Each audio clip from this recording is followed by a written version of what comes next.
Pro-Palestinian protests continue at George Washington University. This comes days after 33 people were arrested after a clash with police as they were removing them from that 2-week encampment. DC News Now's Jean-Marie Sissay is live at the university this morning. So, Jean-Marie, where have the protesters now moved to? Yeah, good morning. Over the past 2 weeks, this is where protesters were sitting and protesting for that period of time. But as you can see directly behind me, there is a huge fence placed here blocking off that area since this incident took place on Wednesday. Now protesters have moved their protesting towards the president's offices in Georgetown University, and many of them say that they are frustrated and they will continue to push their message. Days after police clashed with pro-Palestinian protesters at George Washington University, protesters are back again, this time a different location but still sending the same message.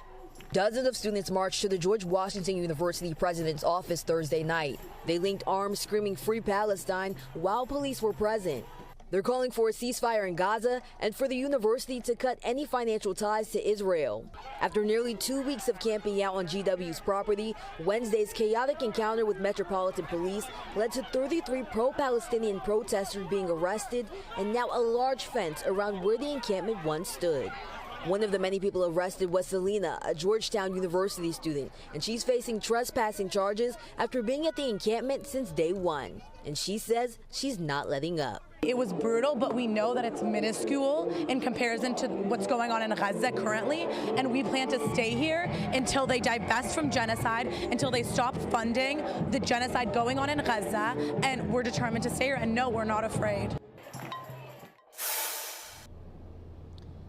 Now, we did reach out to MPD and George Washington University to learn how they will proceed to handle future protests, but we didn't get a response back just yet. The university did say with commencement coming up next week, they do plan to increase security. For now, reporting live in Northwest DC, I'm Jean-Marie Sissay, DC News Now.